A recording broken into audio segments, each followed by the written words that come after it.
Yes, it's The World This Week, 7 days, 4 Paris-based correspondents, 1 hour. We are in the company of Anne-Elisabeth Moutet of the Sunday Telegraph. How are you? Good evening, very well. Nice to see you. Glad to be back. Nice to see the man to your right, Patrick Smith, editor of the Africa Report. Indeed. What's your cover this week? What's our cover? It's General Buhari, the new elected president of Nigeria. And retired General Buhari. Retired general. But as far as people are concerned there, he's the man who's going to bring back military discipline to the country. Okay. With us as well, Judah Grunstein of World Politics Review, which you can find at www.worldpoliticsreview.com. All right. And France24.com's Lila Jacinto. www.france24.com. Okay. The World This Week, where you can always join the conversation on Twitter and Facebook, our hashtag F24Debate.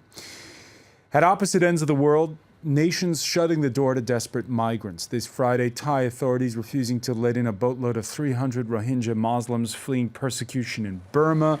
The drifting asylum seekers given food and water and then sent on their way. Bangladeshi migrants facing the same shut-door policy from the likes of Malaysia, Indonesia, Australia.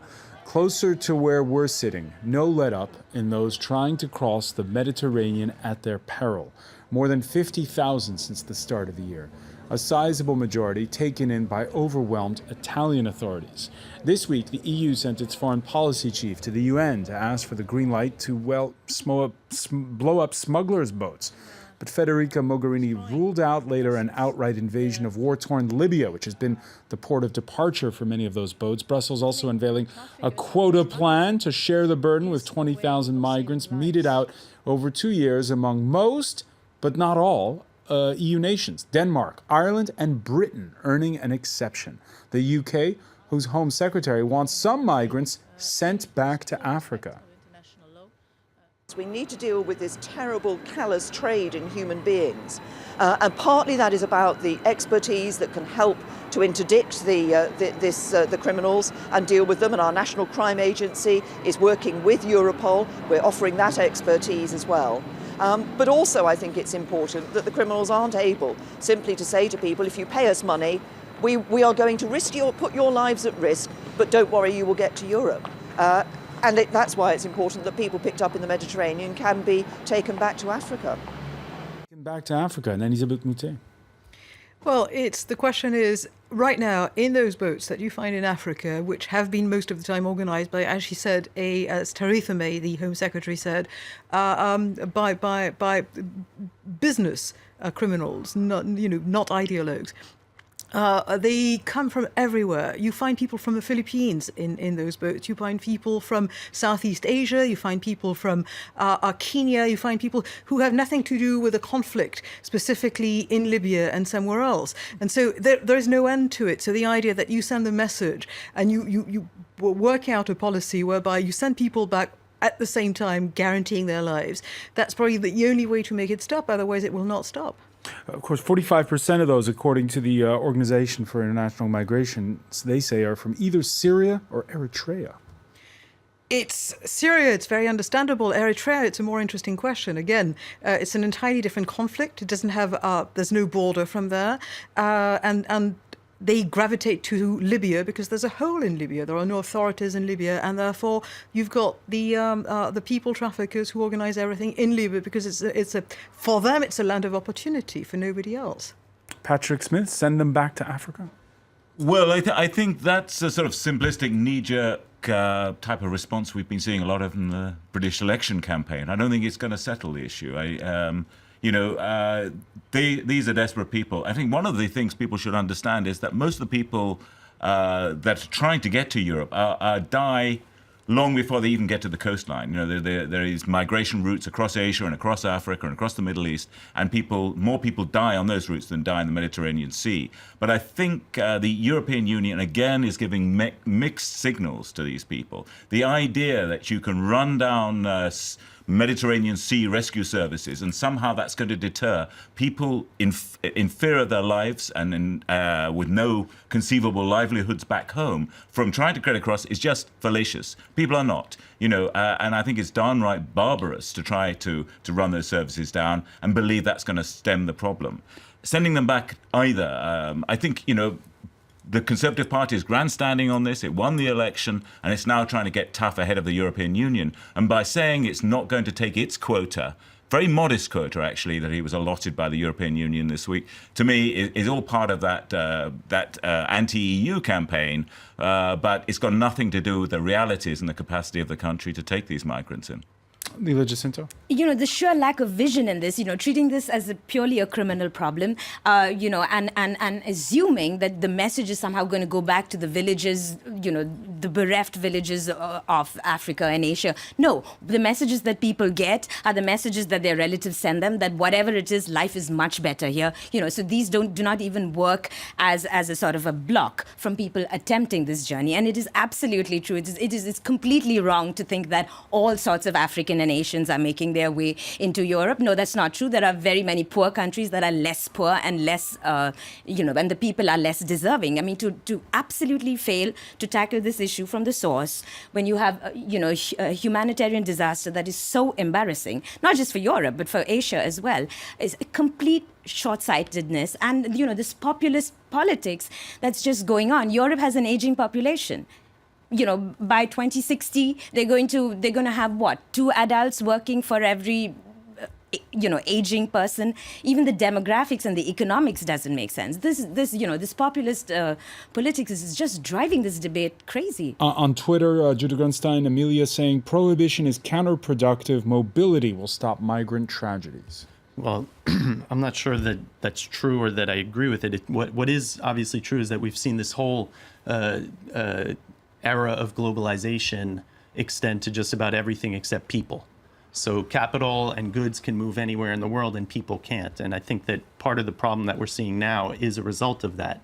The other thing that I think that's complicating the debate is that we're calling one thing, but there's actually several different problems involved, which you alluded to. There's the question of economic migrants, people who are looking for a better life, who are running away from misery. There's the problem of refugees, people from Syria or Libya who are leaving conflict.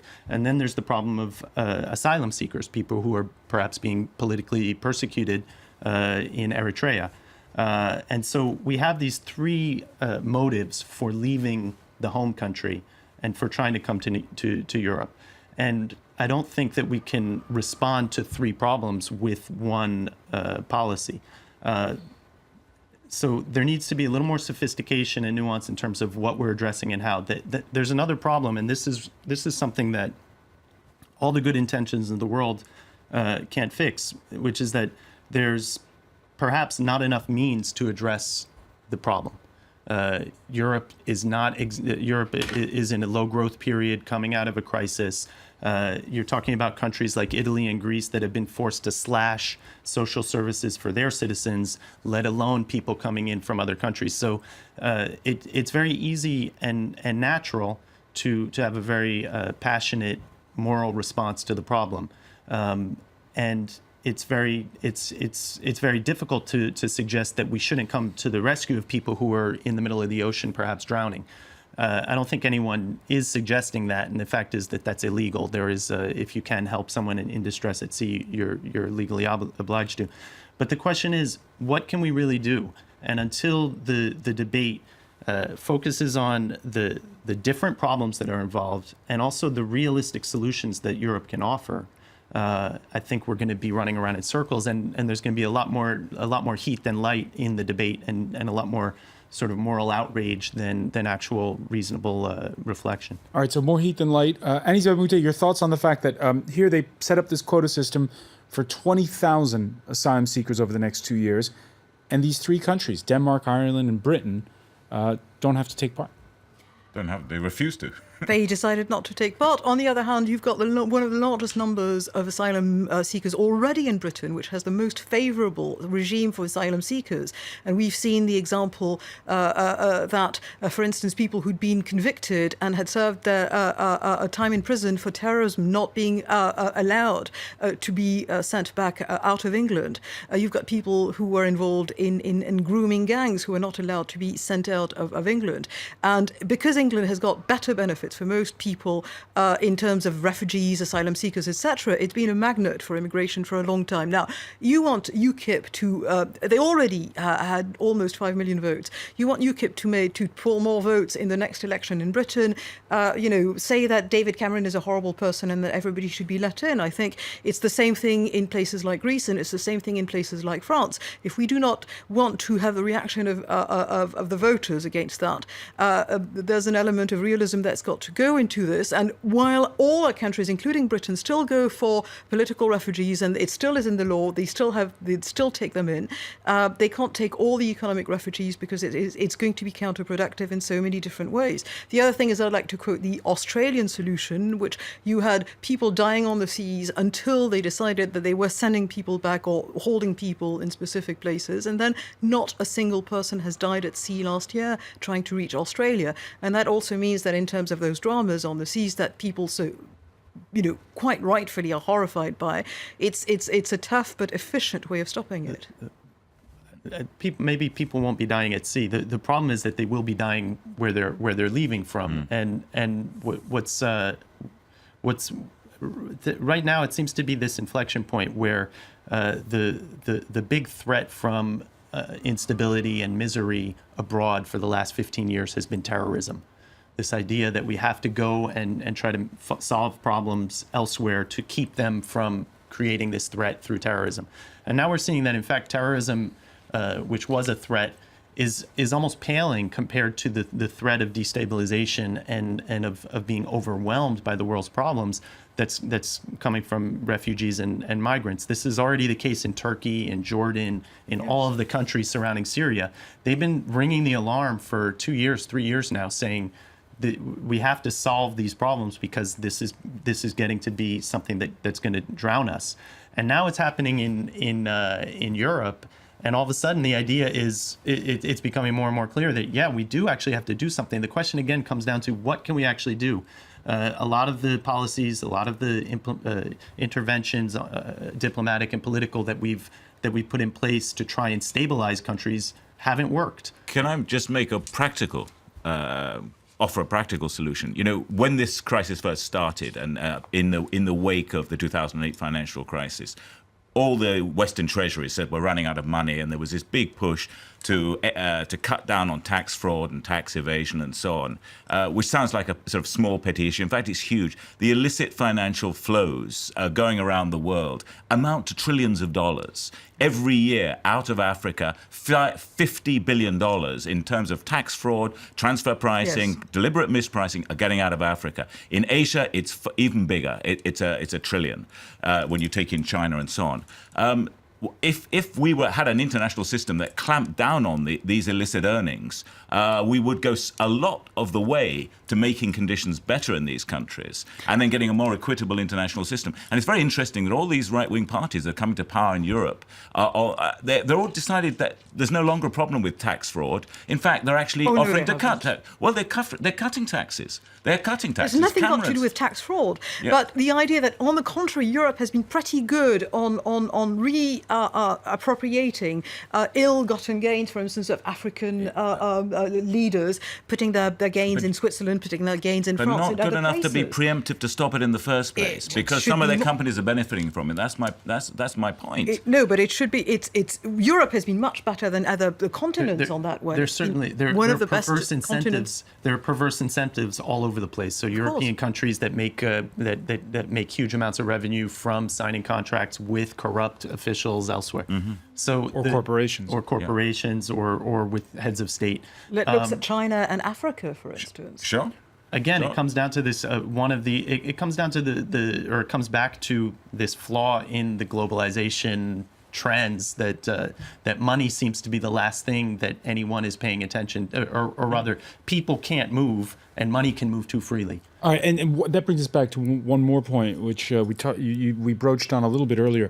The EU, the treaty that runs it now, founded on this principle of free movement of goods, services, and people. And this week, with the new conservative government in the UK, many countries in the continent, most notably in Eastern Europe, but even Germany, saying, no way, that's something we're not going to be renegotiating, the free movement of people within the 28. That's the big challenge for Cameron. He's got to come out. I mean, he's going to go into this referendum. It's a self-inflicted crisis for him, but he did it for the very clever political reason. He was faced with an English nationalist party. It calls itself UKIP, but essentially it's an English nationalist party that wants to get out of the European Union. So to fend them off and to win the election as he was able to do, he had to promise some sort of referendum. Now he's actually got to win that referendum, and he's got to face down the hardliners, his own party, and he's only got a majority of 12.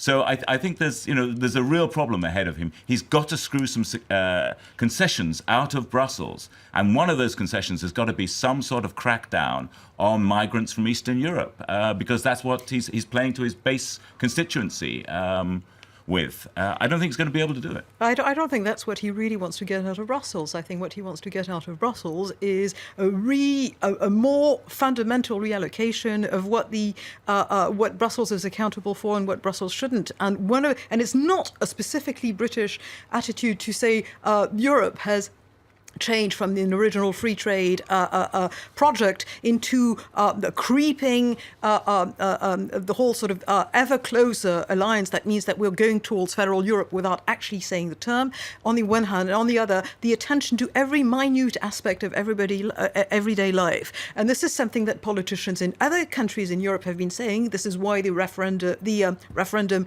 for the European Treaty was refused in France in 2006.